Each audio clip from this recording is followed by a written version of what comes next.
সাব্বিরের আমার মানে অ্যাজ এ প্লেয়ার তো চমৎকার প্লেয়ার, তার এই একটু মনোযোগী হওয়া উচিত। হৃদয় তো সবসময় আগাগোড়াই ভালো প্লেয়ার। এই হৃদয় তামিম জুনিয়র, তাকে মন খারাপ করে বলেছিলাম লাস্ট 4 ওভার আগে যখন আউট হয়ে যায়। এটা অলমোস্ট 450 রানের উইকেট। বেশিরভাগ খেলোয়াড়দেরই ধরেন কনফিডেন্সের একটু ঘাটতি থাকে। খুব সুন্দর ইনিংস, আমি বলবো যে খুব ভালো ইনিংস খেলছে, দেখতে কিছু কিছু খুব ভালো 6 মারছে।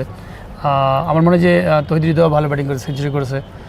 সাব্বিরের আমার মানে অ্যাজ এ প্লেয়ার তো চমৎকার প্লেয়ার, সবসময় সে ভালো প্লেয়ার ছিল।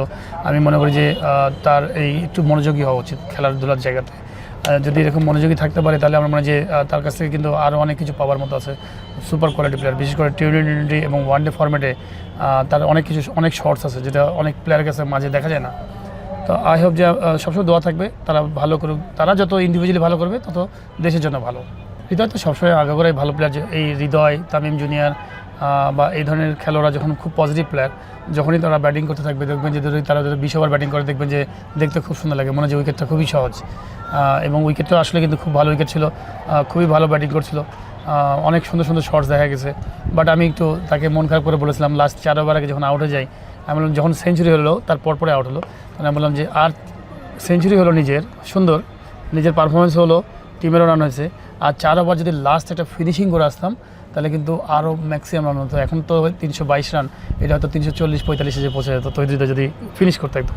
হ্যাঁ, সেঞ্চুরি তো মিস করে তো অবশ্যই কষ্ট লাগবে, বাট আমি মনে করি অ্যাজ এ প্লেয়ার হয়তো সাময়িকভাবে তাদের হয়তো কষ্ট লাগবে, বাট অ্যাজ এ প্লেয়ার এটাকে মনে করতে হবে যে হয়তো আপনি হয়তো অপরচুনিটি ছিল না, আপনি আউট হয়ে গেছেন, কিন্তু যেদিন দিন থাকবে সেদিন যেন এটাকে আরও বড় করা যায়।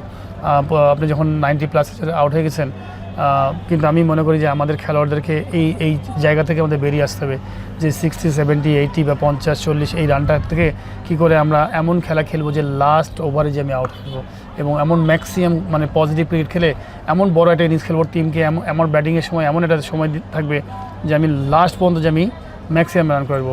তো তামিম ভালো ব্যাটিং করছিল আমার কাছে, এখানে যদি সে আরেকটু কন্টিনিউ করতো হয়তো দেখা হলো যে সে হয়তো দেখা গেলো যে 140-50 এরকম বড় একটা ইনিংস খেলতে পারতো। তৈরি দেওয়া যদি 100 মারার পরে হয়তো আরও 4 ওভার ছিল, সেখানে হয়তো দেখা গেলো যে 120 তারও হতে পারতো, নট আউট একটা ইনিংস খেলতে পারতো। বাট তারপরেও গ্রেট, ওয়েল ডান। আমার কাছে চমৎকার ব্যাটিং, দুজনেরই ব্যাটিং খুব ভালো আছে। সাব্বিরও খুব ভালো ব্যাটিং করেছে। এই আজকে রাজশাহীর মাঠে যে 322 রানের যে রানটা দেখছেন, এটা আমি বলবো যে এটা অলমোস্ট 450 রানের উইকেট আপনাকে যদি বলি। বিকজ আমাদের খেলোয়াড়দের বেশিরভাগ খেলোয়াড়দেরই ধরেন কনফিডেন্সের একটু ঘাটতি থাকে, বিকজ আমরা খুবই খারাপ উইকেট থেকে খেলে বড় হই, ফলে আমাদের কনফিডেন্সের মধ্যে থাকে না যে না আমরা 20 ওভারে কী করে 250 রান করবো বা 300 রান করবো, 50 ওভারে কী করে 400 করবো, সেই কনফিডেন্সটা আমাদের থাকে না। তো আমি যখনই আপনি ভালো উইকেটে খেলতে থাকবেন, রেগুলার খেলতে থাকবেন, আপনি বড় রান করতে থাকবেন, তখন দেখবেন যে আপনার আলটিমেটলি আপনার অ্যাটিটিউড চেঞ্জ হচ্ছে। এই ধরনের উইকেটে যদি আপনি ধরেন সাপোজ বড় টিম লাইক ইংল্যান্ড বা অস্ট্রেলিয়াকে আপনি যদি দেন যে ট্রু উইকেট আছে, আপনি 50 রান করে দেবেন এবং প্রথম 10 ওভারে দেখবেন যে 150 রান করে ফেলেছে এরকম উইকেটে। তো এটা সময় লাগবে, যখন আপনি এরকম উইকেটে খেলতে থাকবেন রেগুলার, তখন দেখবেন যে আপনারা আমাদের প্লেয়াররাও এরকম খেলবে। এটা যা শুধুমাত্র আমি বলবো যে কনফিডেন্সের একটু ঘাটতি থাকে, যার জন্যই হয়তো ওই ফ্রি শটস কম খেলতে পারে। আর তারপরে আমি বলবো যে উইকেটও চমৎকার উইকেট, দুই টিমই খুব ভালো খেলছে। আমি মনে করি এই টুর্নামেন্টটা BCL যে টুর্নামেন্ট হচ্ছে, এটা খুবই ভালো টুর্নামেন্ট। 4টা টিমের বেস্ট প্লেয়াররা কিন্তু বাংলাদেশে যারা সম্ভাব্য এখন কারেন্ট যারা খেলছেন সম্ভাব্য বাংলাদেশ টিমের প্লেয়ার, তাদের মধ্যে হাড্ডাহাড্ডি একটা কম্পিটিশন হচ্ছে।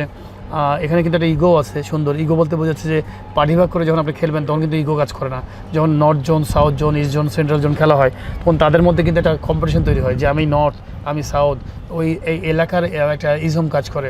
তো এটা সুন্দর। প্লাস সাথে সামনে যে সিরিজ আছে এগেনস্ট পাকিস্তান, আমার কাছে মনে হয় এই ধরনের উইকেটে খেললে তাদের প্লেয়ারদের জন্য, আমাদের ব্যাটসম্যানদের জন্য, সবার জন্য একটা সুন্দর একটা পরীক্ষা যে এগেনস্ট পাকিস্তান আপনি সুন্দর একটা প্রিপারেশন হয়ে গেল।